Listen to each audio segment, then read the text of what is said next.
오늘 말씀은 갈라디아서 1장 11절부터 우리 24절까지 말씀입니다. 갈라디아서 1장 11절부터 말씀 보겠습니다. 형제들아, 내가 너희에게 알게 하노니 내가 전한 복음은 사람의 뜻을 따라 된 것이 아니니라.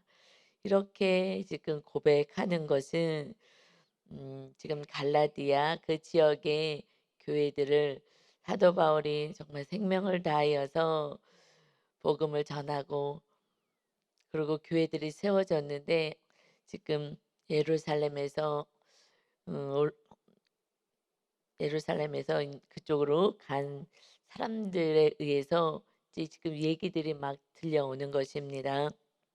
어떤 복음들이 지금 전해지느냐, 할례를 받아야 돼 하든가, 그 율법의 음식 그 먹는 그 율법을 지켜야 돼, 이런 것들에 그 그래야지 온전한 구원이 있는 것이다라는 다른 복음들이 전해집니다.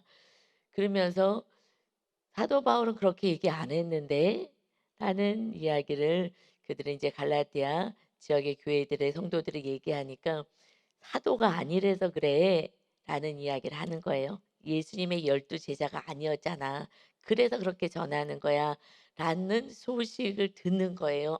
그러니 이게 너무 안타깝죠. 이 복음을, 지금 바른 복음을, 오히려 진리를 내려놓고 다른 복음을 듣고 있으니 너무 안타까운 것입니다.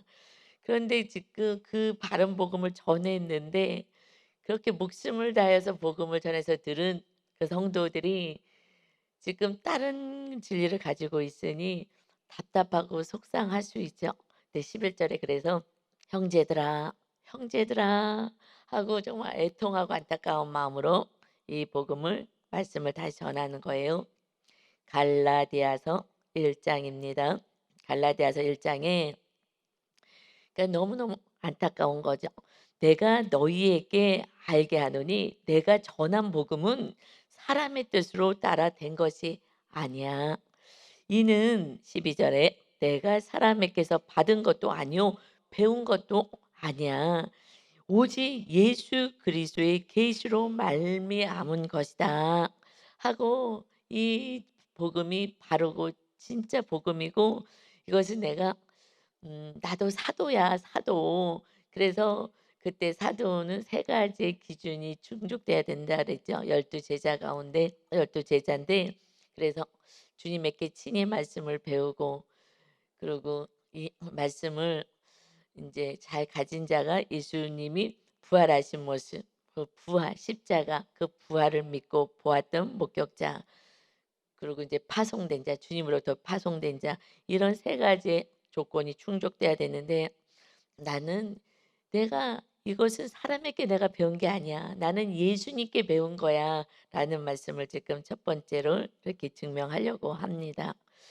그러나 이제 이 진리 차원에서는 정말 안타깝죠. 우리는 바른 진리를 받아들이기는 조금 더 어려워요. 왜냐하면 마귀의 공격이 있거든요. 그리고 약간 불탄 거, 뭐가 조금 다른 거는 이게 쉬운 거예요. 그러니까 쉽게 육으로 자꾸 가고 싶은 마음이 있습니다.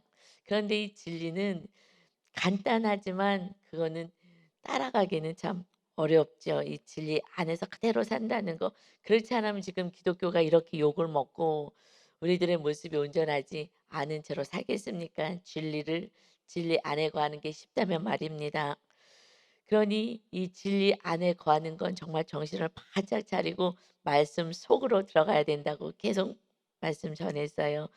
이 진리 속으로 들어가야지, 말씀을 내가 원하는 말씀만 이렇게 뽑아서 그것만 외우고 그것만 부여잡고 사는 게 아니라, 날마다 오늘의 이제 묵상의 말씀처럼 날마다 말씀을 먹고 읽고 그렇게 살아야 됩니다.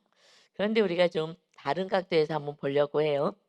갈라디아서 1장의 11절 12절 말씀에 형제들아 하면서, 내가 전한 복음이 이것이 참 진리야.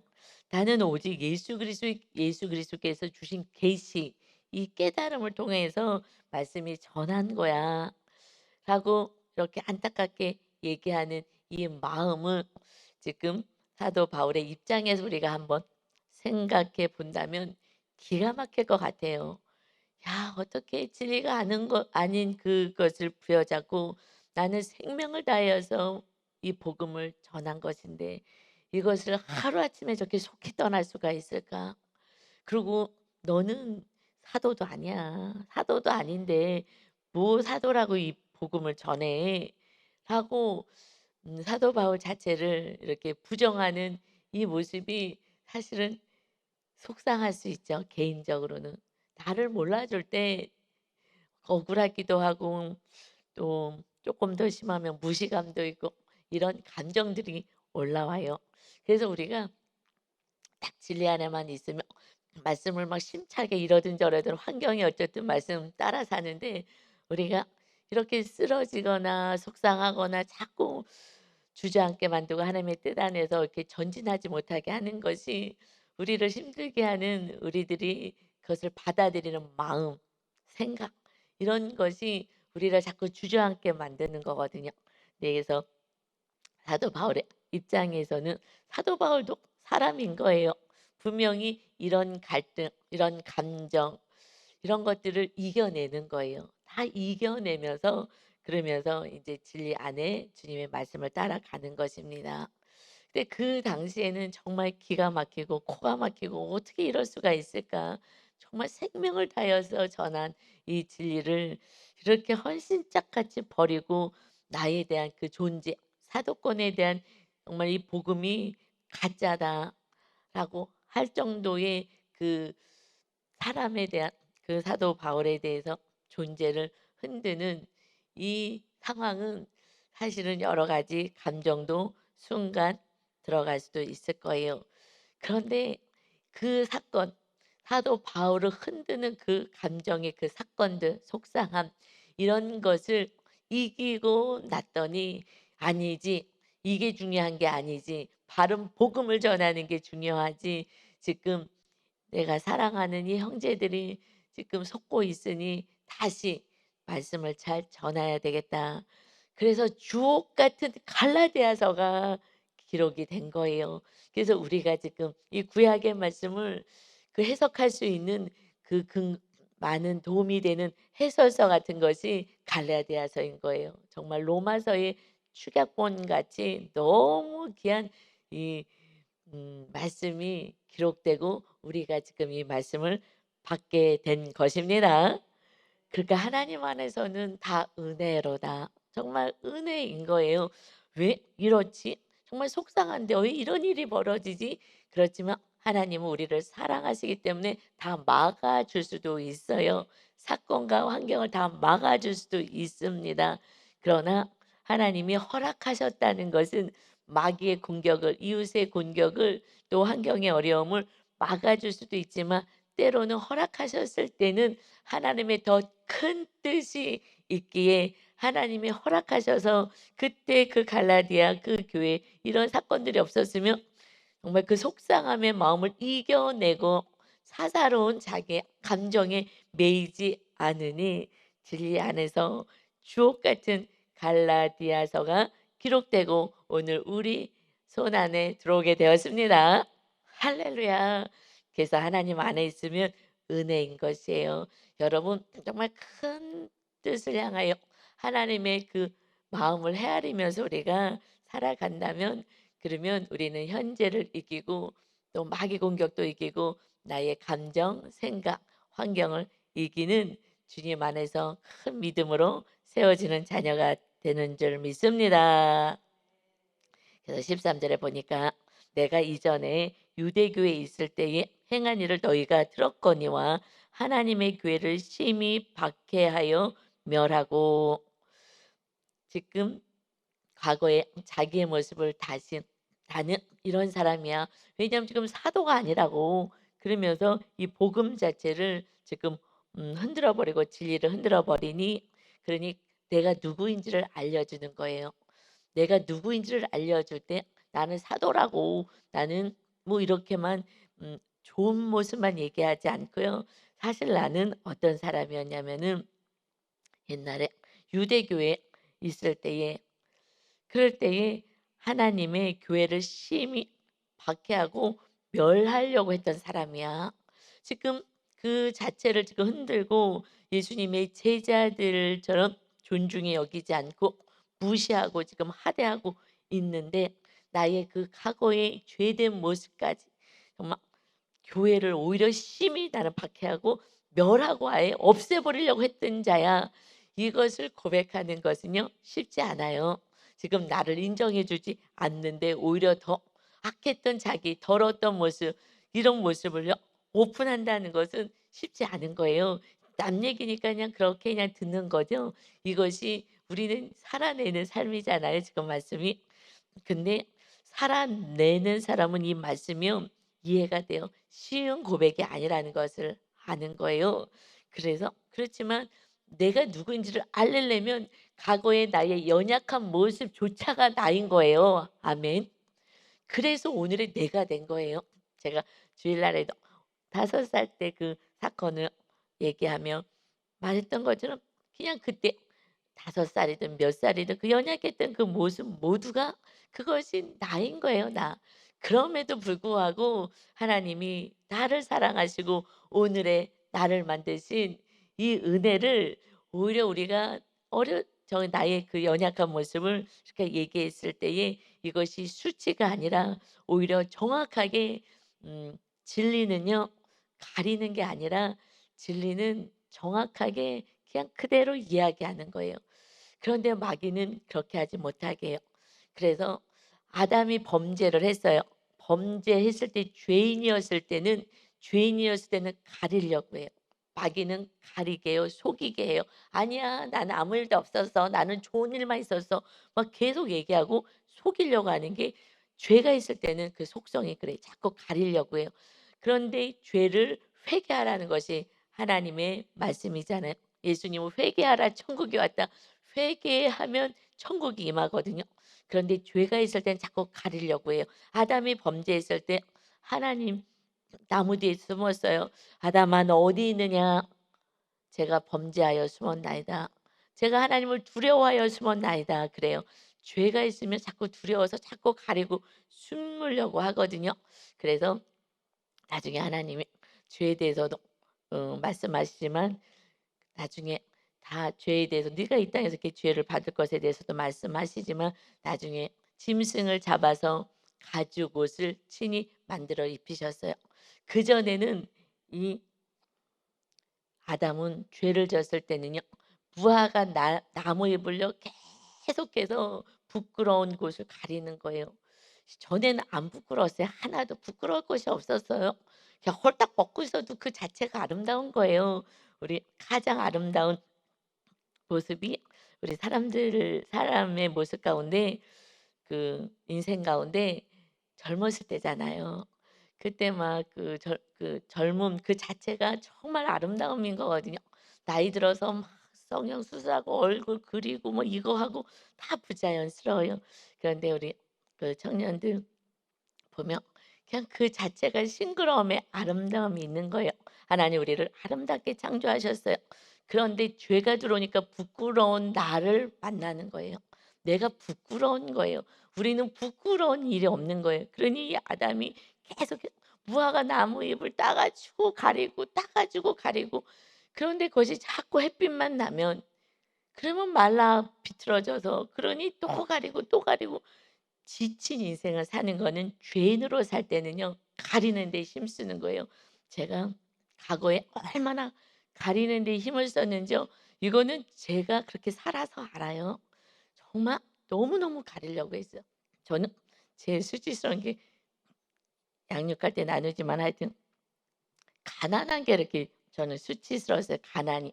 왜냐하면 그 가난이 왜 수치스러웠냐면 어렸을 때 가난 때문에 제가 느꼈던 그 감정들이 수치스러웠던 거예요.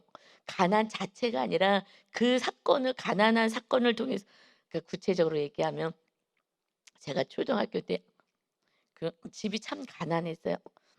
그래서 그것이 그냥 별로 그거는 그냥 그러고 살았죠 뭐 그냥 그랬는데 어느 날 그게 수치로 왔었던 거예요.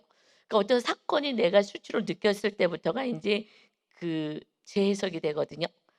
제가 전에 얘기했지만 우리 반에서 어떤 남학생이 걔는 2층 집에 사는 부잣집이에요. 반장이었고. 그런데 걔가 저를 좋아했대요.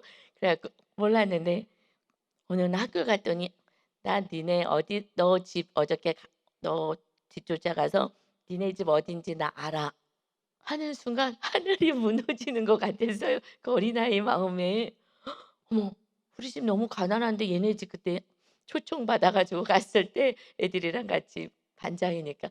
그랬는데 2층 집에 막 제가 생각한 대골 같은 집인 거예요. 너무 부럽다 했었던 제가 감정이 있었는데 그 후에 나를 몰래 미행해 갖고 우리 집을 쫓아왔다니. 근데 걔는 뭐 그 관심이 없는 거죠. 내가 좋은 거니까. 그러니까 막 나 너 좋아서 쫓아가서 그 얘기하고 싶었던 건데 그 순간에 너무 화가 나는데 걔가 밉더라고요. 얼마나 쌀쌀맞게 그 반 헤어질 때까지 쌀쌀맞게 굴었는지요. 너무 미운 거예요. 그것이 그때부터 가난이 저는 수치같이 느껴진 거예요. 그 사건이. 참 신기하죠.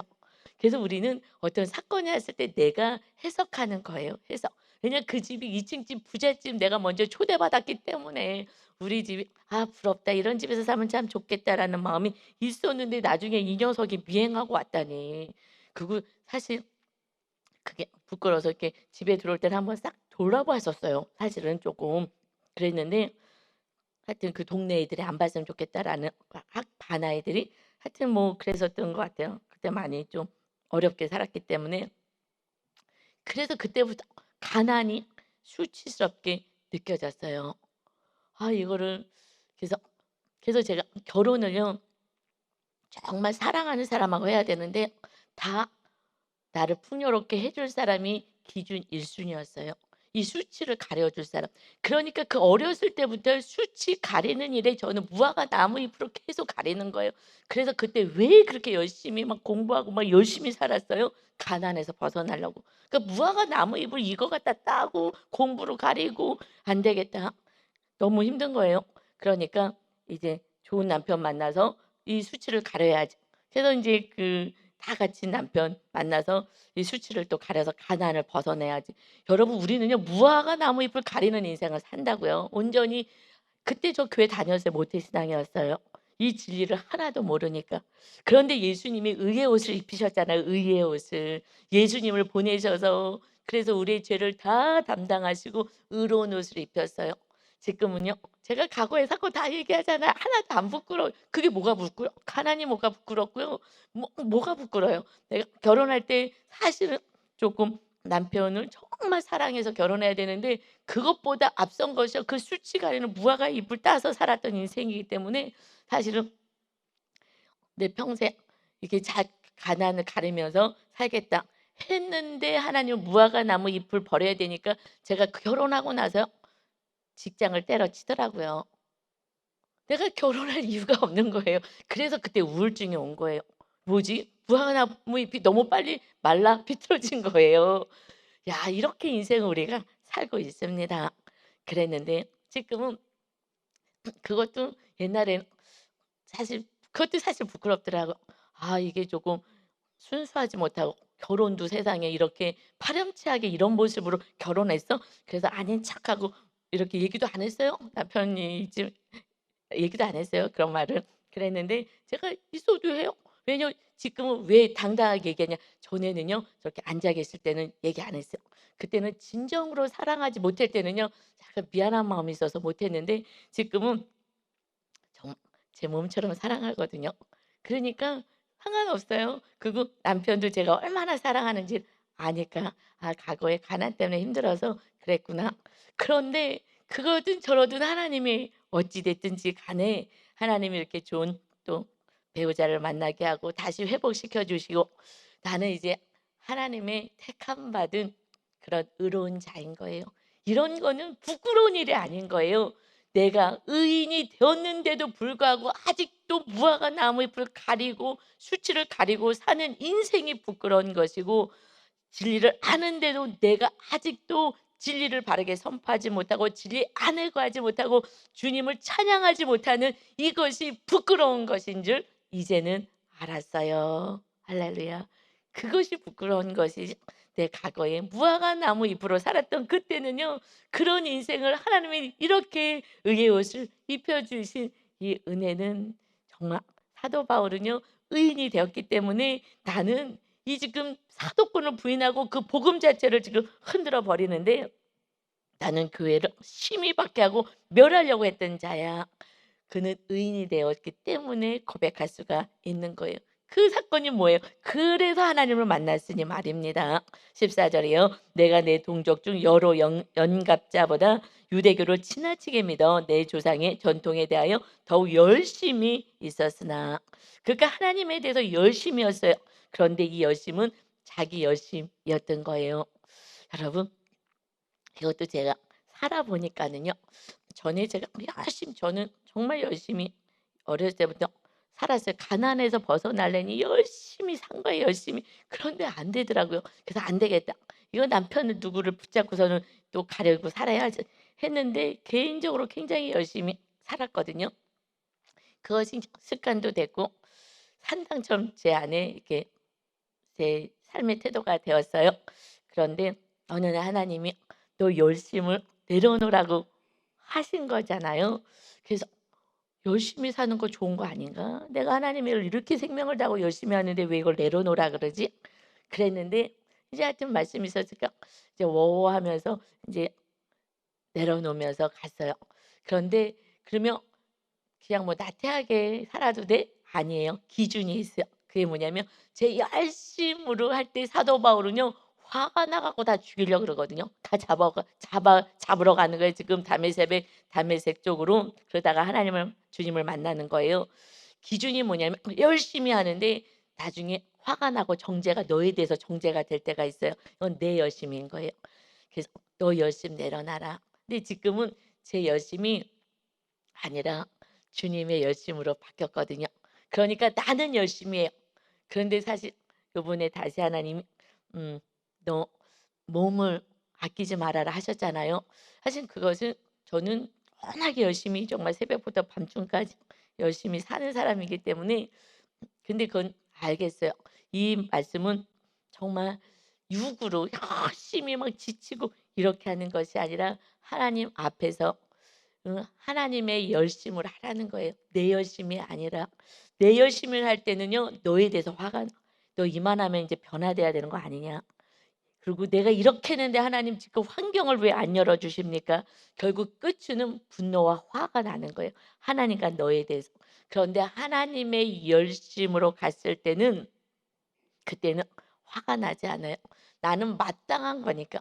진리 안에서 하나님 앞에서 나는 마땅한 거기 때문에 하나님과 관계 속에서 가기 때문에 이웃에 대해서 화가 나지 않아요. 어차피 나의 열심은 나의 상급이기 때문에 이제 너하고의 상관이 없는 하나님의 인도하심에 따라서 순종하는 열심은 그냥 은혜인 거예요.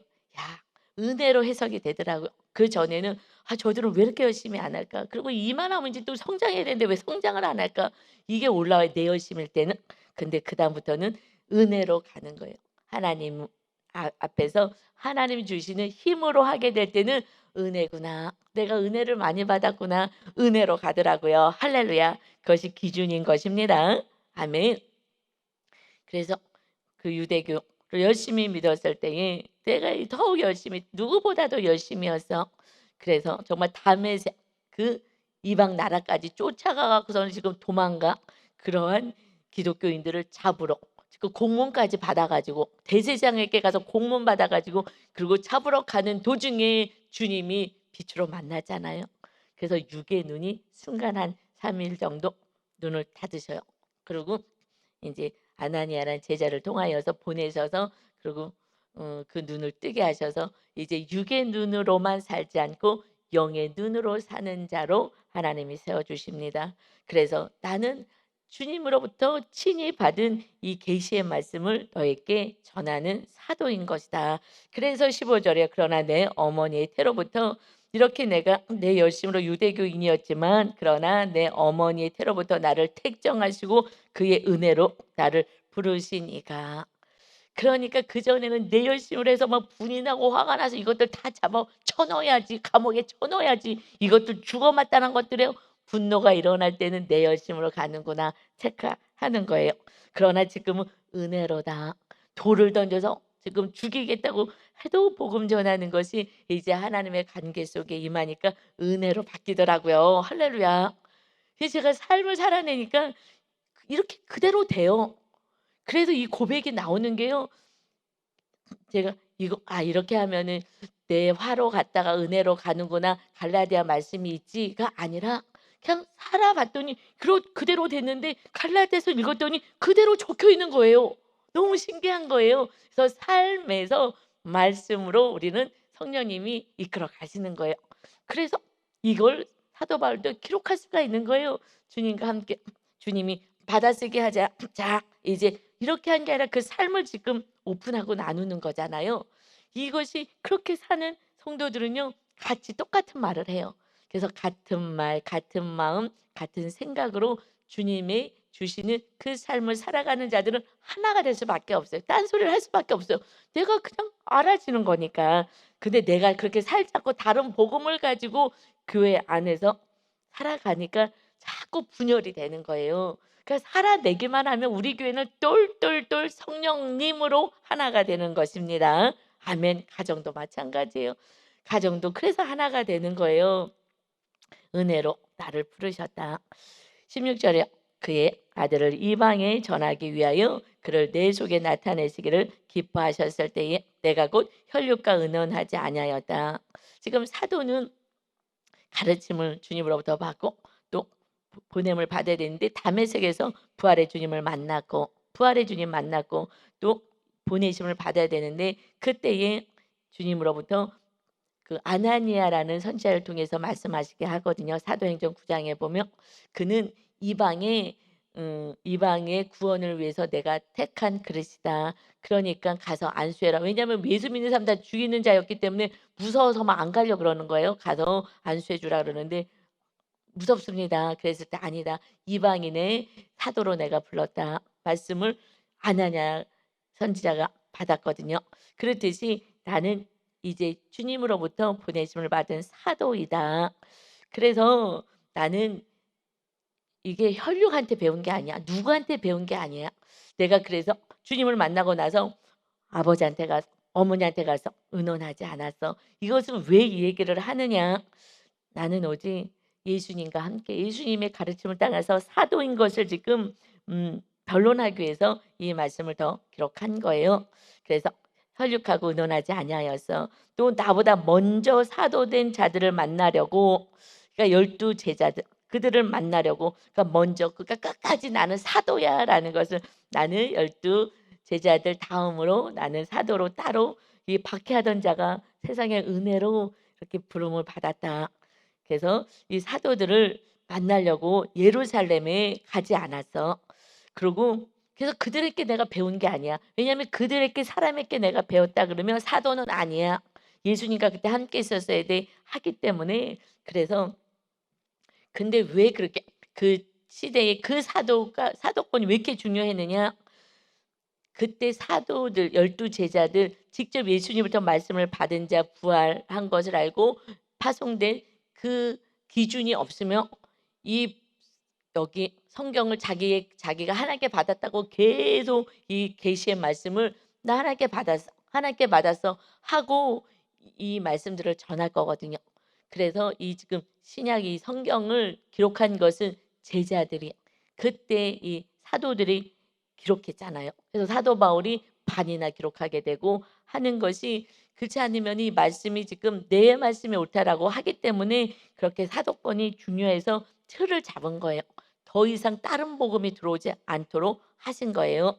그래서 그때 사도권이 이렇게 초기 기독교 때 참 중요했었던 것입니다. 그러니까 마귀가 이것을 엄청 흔들어 놓으려고 했어요. 그래서 계속 다른 복음들이 들어가서 이거 하나님 앞에 내가 계시를 받은 거야라고 하기 때문에 딱 틀을 딱 잡아 놓은 거예요. 그래서 이것이 이렇게 중요하였던 거예요. 그래서 우리는 이제 이 말씀을 더하거나 빼면 하면 안 되는 거예요. 내가 뭐 계시를 받았는데 어쩌고 저쩌고 이거는요 아닌 거예요. 그래서 내가 하나님이 개인적으로 주신 말씀이 있다 하더라도 이 성경 말씀과 다르면은요 이거는 다른 복음인 거예요. 오직 하나님은 이 말씀을 갖고 저에게도 성경 말씀으로 말씀하시지 그렇게 엉뚱한 말씀하지 않으세요. 그렇게 했을 때는 버려야 되는 거예요. 마귀에게 속는 거기 때문에. 그래서 예루살렘으로 가지 아니했다. 나는 그 12 제자들에게 가서 배우지 않았어. 그리고 아라비아로 갔다가 다시 다메섹에 내가 돌아갔어. 다메섹에 갔지. 그래서 거기서 전도하기 시작했다. 그래서 18 절에 보면 그 후 3년 만에 내가 게바를 방문하려고 베드로 게바를 방문하려고 예루살렘에 올라가서 3년 후에나 3년 동안은 하나님이 친히 나를 양육하셔서 주님이 친히 양육하셨지 성령으로. 그리고 그때는 아무도 안 만났다고. 그다음에 예루살렘에 올라갔는데 그와 함께 15 일을 머무르는 동안 베드로 사도하고는 15일 정도 있었어. 왜냐하면 지금 핍박이 너무 심했고 그러고 죽이려고 했기 때문에 거기에 오래 있을 수가 없어서 빨리 도망가야 되는 상황에서 오래 있을 수도 없었던 거예요. 그래서 15일 정도 머무를 때 내가 누구를 만나냐면 19 절에 주의 형제 야고보, 예수님의 형제 야고보서 기록한 야고보, 실제 육의 형제 야고보 외에 그가 그 초대교회 때 베드로하고 야고보 사도가 아주 그 리더로서의 그 사명을 감당하고 있었거든요.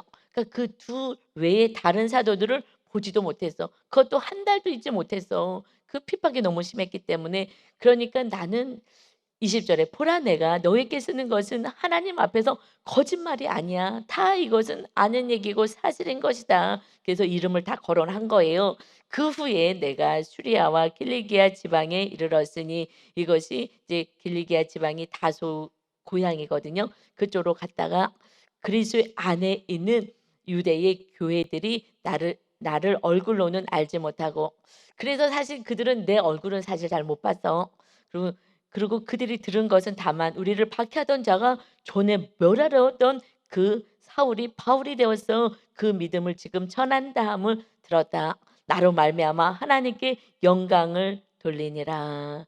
내가 박해자가 지금 전도자가 됐다는 이것을 가지고 오히려 그들이 하나님께 영광을 돌리고 있어.